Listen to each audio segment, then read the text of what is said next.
Dovolte mi, aby som ale v tejto chvíli privítala na pódiu pani profesorku Andreu Olšovskú, vedeckú garantku Medzinárodnej konferencie o Mackovi, s príspevkom Výsledky recentného výskumu o živote a činnosti macka. Pani profesorka Olšovská.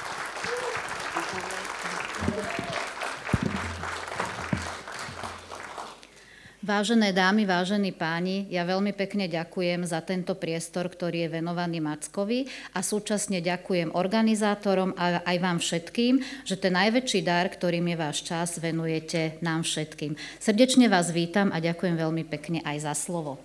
Čo sa týka života a činnosti a diela Maceka, tak samozrejme tá jeho činnosť alebo tie jeho počiny sú neuchopiteľné, tak snažíme sa vždy uchopiť aspoň nejakú čiastku.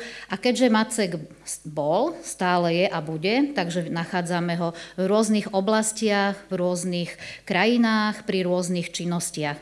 Čo sa týka môjho výskumu, teda za to posledné obdobie, ktoré bolo, ako už vlastne pán Bela naznačil, trošku dlhšie, tak aj tie nálezy, ktoré som ja vyskúmala, sú trošku také možno aj zaujímavé, pretože sa dozvieme, že kto boli Mackovi rodičia. Podľa našich výskumov viete, že podľa neprečítaných listov, zo zhorenej kroniky obce, z denníka susedy Juraja Fandliho, ktorá nevedela písať, sa dozvedáme množstvo informácií. Čiže tieto pramene sú pre nás kľúčové aj pri ďalšom skúmaní, čo vlastne náš Macek robil.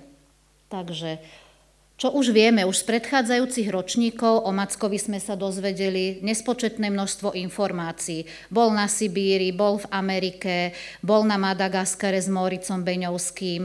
Vieme, že študoval právo a vlastne štúdium na Trnavskej univerzite mu platila Mária Terézia a dnes sa dozvieme vlastne aj prečo mu tie štúdia platila. Takisto vieme, že bol obchodník, on išiel nielen mlátiť s tými cepami, ale samozrejme aj prezentoval, ako treba pestovať či už šošovicu alebo iné plodiny, ako ich aj predať. To sa dozvieme, že je pre nás kľúčové a súvisí to aj s trhovým právom v Malackách.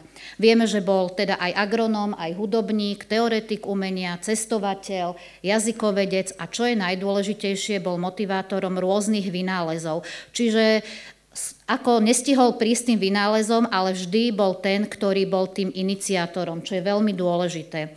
Ako viete, z jedných mojich kľúčových prameňov sú pramene, ktoré sa nachádzajú na území Plaveckého podhradia, aj teda v okolí Plaveckého hradu, ktorý síce v čase pôsobenia Macka už bola zrúcanina, ale tým, že Macek bol potomok knihtlačiarov na Plaveckom hrade, tak mal aj osobitný vzťah k tomuto miestu. A tento rok znova sme mali skautov z Belgicka, ktorí robili práce na hrade, takisto robili aj vykopávky. A čo sa našlo? Našlo sa pri vykopávkach táto tabuľa druhej strany, ktorú keď sme ju otočili, tam bol text. Lenže čo sa nechciac stalo, ako prenášali túto tabulu s tým textom, tak sa rozpadla na prach. Čiže ten dôkaz sa nám nezachoval, ale našťastie prenášal túto tabulu hlinenú belgický skaut, ktorý mal fotografickú pamäť a vzhľadom na to, že je notoricky známe, že ja sa týmto zaoberám, tak hneď ma zavolali a čo bolo vlastne na tej druhej strane, tak rýchlo mi ten skaut nadiktoval. Tak na tejto tabuli bola básnička alebo taký odkaz Macka a vlastne z tohoto sa dozvieme, že kto bola vlastne mamička nášho Macka. Bola to pani Anna. Tak čo vlastne sme našli? Pod obraz svätej Anny, patronky mojej mamy, ktorá sa o mňa sama starala, lebo tacíček môj Máriu Teréziu si vzal, z mámku sa v šaštine setkal, píšem odkaz pro vás, lebo kedykoľvek sa ja alebo môj potomek zjaví u vás. To znamená, že buď on alebo niekto z jeho širokého príbuzenstva, keďže chodil po celom svete, ako už aj tu bolo povedané, nevieme kedy a kde ho môžeme stretnúť. A čo je ale dôležité, že čo nám odkazuje? Skúmajte moje kroky počiny, ktoré sa dotýkajú aj dzedziny. Pôjdem však aj v šíri sviet, lebo mám teho moc, co ľudom chcem poviedzet. Ty moja dzedzina pod hradem, ty moja rodná zem, teba furt v lásce scet miet sem. Takže Macek. Takže našťastie sa nám to podarilo zapísať, tabula sa nám rozpadla, ale aspoň teda, že ten scout bol taký naozaj s fotografickou pamäťou, že si to vedel zapamätať. No a tu vlastne sa dostávame, že pod obrazom svätej Anny, čiže mamička sa určite volala Anna.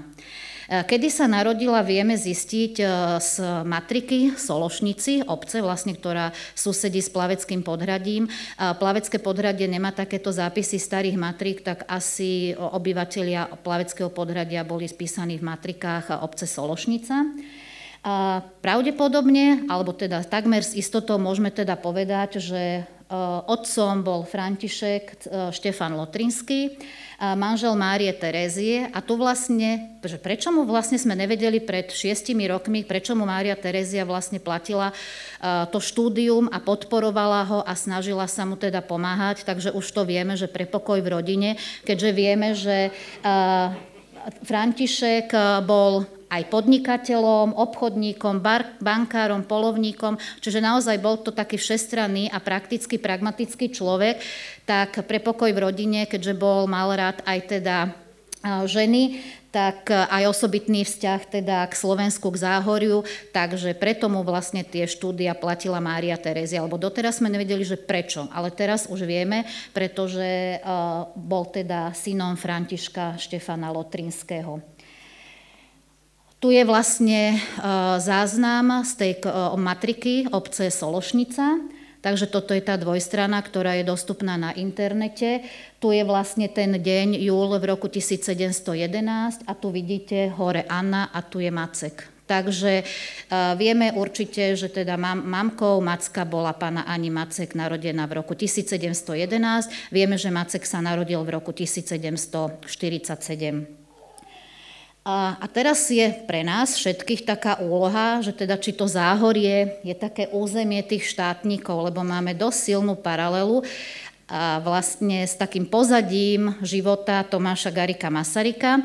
Čo je zaujímavé, aj mamka Tomáša Garrigua Masaryka bola 36-ročná, keď sa jej narodil budúci prezident, takisto aj naša pani Maceková bola 36-ročná v tom období. Zase tiež osobitný vzťah Záhoriu, takže myslím si, že pre všetkých nás, ktorí sa venujete Mackovi, bude taká výzva skúmať počiny Maceka v oblasti teda tej štátnej, štátotvornej, štátnovednej. Keďže Macek išiel do Malacek, to nikto vlastne nespochybňuje a bol teda podporoval ho vlastne panovnícky dvor a k panovníkovi mali Habsburgovci veľmi blízko, boli vnímaní ako lojálny rod, ktorý vlastne podporoval panovníka. Tak v tom čase v podstate súčasník, alebo dá sa povedať, že súputník Maceka bol určite Karol IV. Pálffy, ktorý teda mal tiež významnú politickú kariéru za Márie Terézie, určite sa spolu stretli. Vieme to aj z neprečítaných listov, ktoré si medzi sebou písali, že boli kamaráti, podporovali sa. Predpokladáme, že sa spolu stretli aj na tej významnej polovačke v Malackách, ktorá bola vlastne zrealizovaná pre panovníka Leopolda II.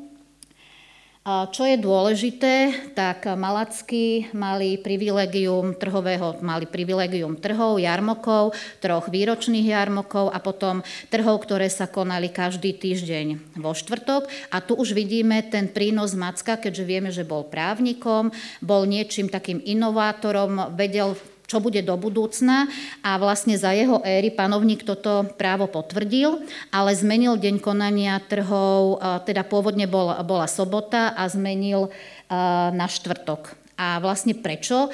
Teraz stále je vlastne taká idea alebo taký sen, že zosúľaďovania pracovného a rodinného života, keďže Macek poznal pomery a teda vedel, že v sobotu sa ťažko pracuje a je potrebné zosúľadiť pracovný a rodinný život, tak preto vlastne vnúkol tomu panovníkovi cez Pálffyovcov myšlienku, že teda aby tie trhy boli vo štvrtok, aby teda tí ľudia mohli sa sobotu a nedeľu venovať tej rodine. Takže tu už vidíme ten zárodok tej štátotvornej činnosti Maceka, vlastne ten work-life balance, že teda naozaj teraz je to téma Európskej únie, tak Macek už to mal 300 rokov dozadu A čo vlastne bolo, ako som už spomínala, keďže boli súčasníci, podnet bol určite rozhovor Macka s Karolom pri Šošovicovej polievke a to sa nám vlastne dochovalo z tej neprečítanej korešpondencie.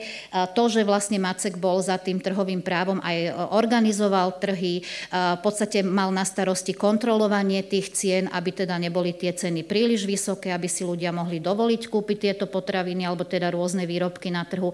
A čo je dôležité, jarmoky a trhy boli aj dôležitým miestom, kde sa teda odovzdávali informácie a vlastne takoutou spojkou medzi panovníkom, Pálfiovcami bol Macek, ktorý vlastne zdieľal tie informácie s tunajším obyvateľstvom a to sa vlastne dozvedáme z neobjavenej kroniky mesta. Takže určite ten počin v tej právnickej štátnej oblasti je teda Macek výraznou osobnosťou.